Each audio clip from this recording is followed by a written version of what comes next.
नमस्कार। अजय चतुर्वेदी। कुछ कहने से पहले सबसे पहले मैं देश के प्रधानमंत्री नरेंद्र मोदी जी को जन्मदिन की 75वीं वर्षगांठ की हार्दिक शुभकामनाएं व्यक्त करता हूं। वो स्वस्थ रहें, प्रसन्न रहें। इसके साथ ही अब मैं आगे की बात शुरू करता हूं। इन दिनों बिहार की एक जमीन बहुत चर्चा में है और चर्चा बड़ी जोर शोर से हो रही है।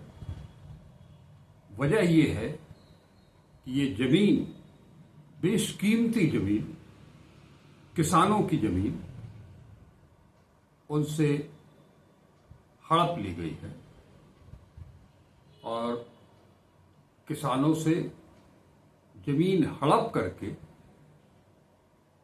प्रधानमंत्री जी इस जमीन को अपने मित्र के हवाले करना चाह रहे हैं। वो मित्र जिनका नाम भी ले लेने से हम जैसे पत्रकारों को, यूट्यूबरों को तमाम दुश्वारियों का सामना भी करना पड़ेगा। इसका खुलासा आज वरिष्ठ पत्रकार अजीत अंजुम जी ने भी किया है कि किस तरह से महज प्रधानमंत्री जी के उन मित्र का नाम लेने से क्या क्या उनके खिलाफ कार्रवाई झेलनी पड़ी है। सरकार है, सत्ता में है, शासन प्रशासन सब कुछ उनके पास है। वो कुछ भी कर सकते हैं, किसी के भी साथ कर सकते हैं। ये उनका काम है जिसे वो 11 साल से बदस्तूर जारी रखे हुए हैं। लेकिन आज भाकपा माले के राज्य सचिव कुणाल और अखिल भारतीय किसान महासभा के राज्य सचिव उमेश सिंह ने जो एक खुला पत्र जारी किया है और उनका जो संयुक्त बयान है, उस बयान को उन्होंने सार्वजनिक किया है। उस बयान को हम आप सबके सामने रखेंगे आज, और इसके बाद निर्णय आपको करना है। भाकपा माले राज्य सचिव कुणाल और अखिल भारतीय किसान महासभा के राज्य सचिव उमेश सिंह ने संयुक्त बयान जारी करके कहा है कि प्रधानमंत्री मोदी अपने यार अडानी को पावर प्लांट के नाम पर भागलपुर के पीरपैंती में एक रुपए महज ₹1 की दर से 1050 एकड़ खेती की अनमोल जमीन देने जा रहे हैं। यह फैसला डबल इंजन सरकार की कारपोरेट के प्रति गहरी मित्रता और पक्षपात का चरम उदाहरण है। इसमें घपले ही घपले हैं। कागज पर कहा गया कि यह जमीन बंजर है, लेकिन हकीकत में इस उर्वर जमीन पर 10 लाख से अधिक हरे भरे पेड़ हैं जिन्हें काट दिया जाएगा। यह बिहार के किसानों के साथ घोर अन्याय है। गोया तो यह कि यह इस पावर प्लांट से निकलने वाली बिजली उन्हीं किसानों को फिर ₹6.50 प्रति यूनिट की दर से बेची जाएगी। किसानों में इसके खिलाफ भारी आक्रोश है। बिहार में एक ओर सरकार के पास भूमिहीनों के आवास, स्कूल, अस्पताल आदि बनवाने के लिए जमीन उपलब्ध नहीं है, वहीं दूसरी ओर अडानी जैसे पूंजीपतियों को ₹1 प्रति एकड़ की दर से जमीन देने की योजना मूर्त रूप ले रही है। बिहार में भूमिहीनता बहुत अधिक है और जिनके पास थोड़ी जमीन है उन्हें भी अडानी को सौंप दी जा रही है। हाल ही में पूर्णिया एयरपोर्ट का उद्घाटन प्रधानमंत्री नरेंद्र मोदी जी ने किया, जिसमें किसानों को उचित मुआवजा नहीं मिला। आवासीय जमीन को खेती की जमीन बताकर चंद मुआवजा थमा दिया गया। बिहार में किसी भी भूमि अधिग्रहण में किसानों को उचित मुआवजा नहीं मिलता है। बहुप्रचारित राम जानकी पथ के तहत सीवान जिले के मेहरोना से मलमलिया तक के क्षेत्र में घनी आबादी वाले इस इलाके को कृषि भूमि दिखाकर अधिग्रहण कर लिया गया।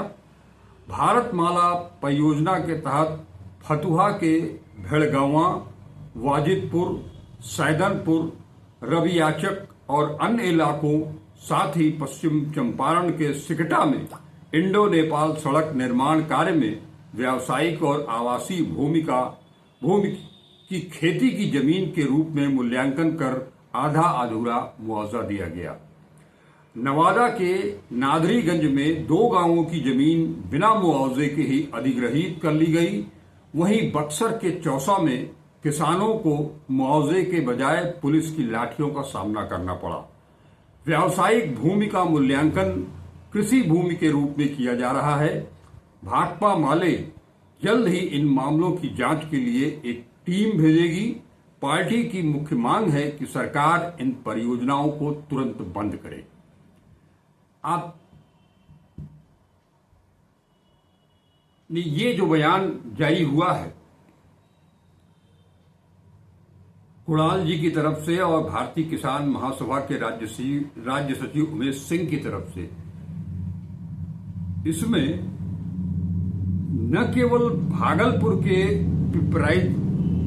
पीरपैंती जिले का भागलपुर के पीरपैंती में जो 1050 एकड़ की जो जमीन देश के सबसे बड़े पूंजीपति गौतम अडानी जी को दी गई है। ऐसा नहीं है, आप सबने सुना, केवल यही जमीन नहीं है। बिहार में किस तरह से जमीनों को औने पौने दाम पर हासिल करके और उसे विभिन्न परियोजनाओं के नाम पर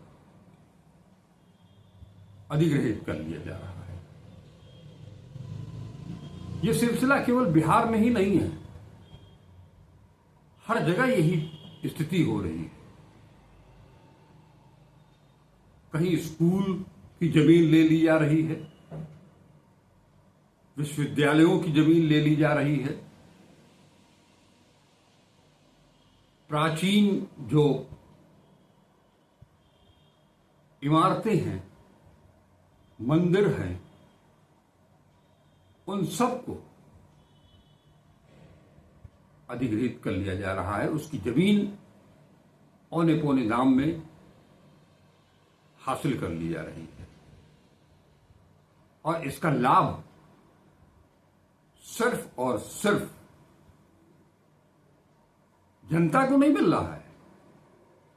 ये सब कुछ उन उद्योगपतियों को ही समर्पित कर दिया जा रहा है। ये सिलसिला कब तक चलेगा और क्यों चलेगा?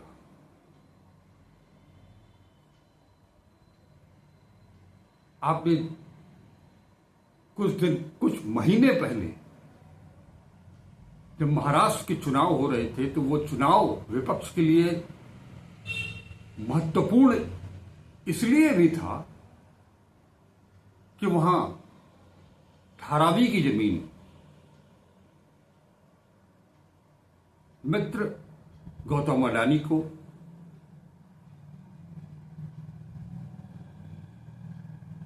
जो बात बार बार विपक्ष की तरफ से उठ रहा है, कुछ भी हो, आम जनता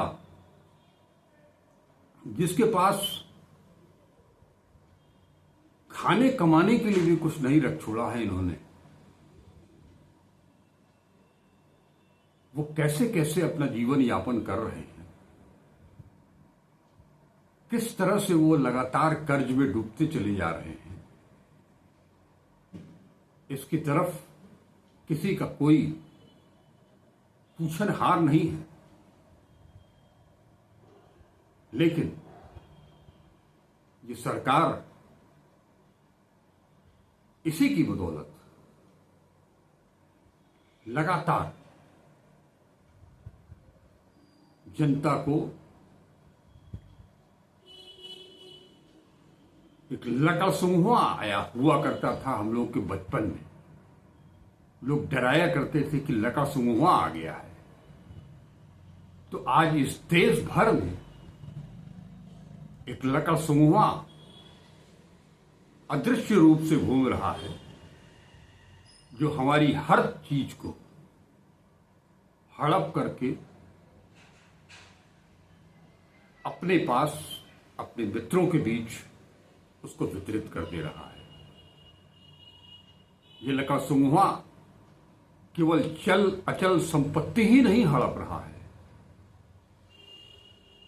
हमारे वजूद को भी खत्म करने की कोशिश कर रहा है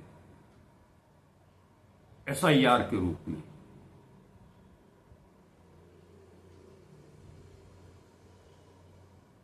अगर हमारे पास संविधान नहीं होता, जिस संविधान की रक्षा की पुरजोर मांग विपक्ष और खास तौर पर नेता प्रतिपक्ष राहुल गांधी कर रहे हैं, अगर वास्तव में वो संविधान नहीं बचा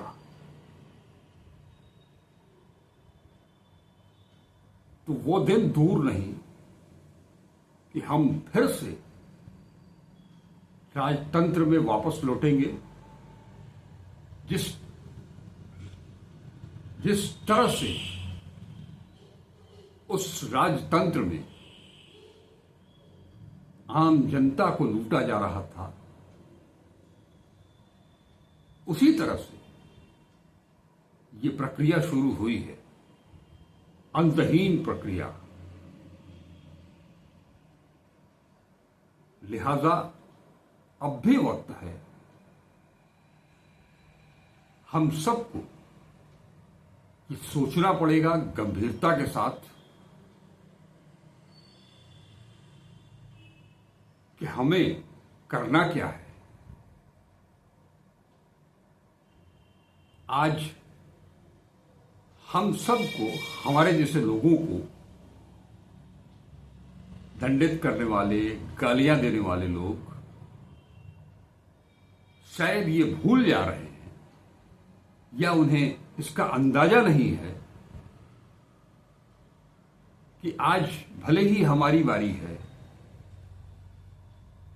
जब हम सबको निपटा दिया जाएगा तो उनकी भी बारी आएगी।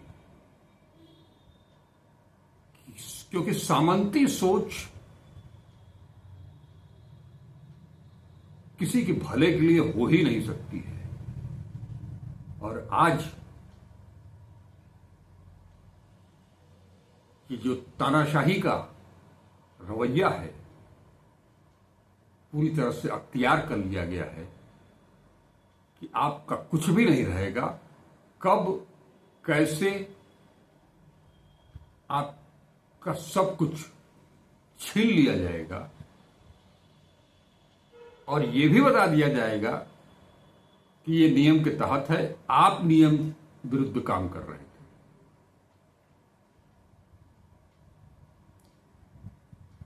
इसलिए संविधान को बचाना निहायत जरूरी है और उसके लिए लड़ना पड़ेगा आखिरी दम तक। अन्यथा ये कुछ छोड़ने वाले नहीं हैं।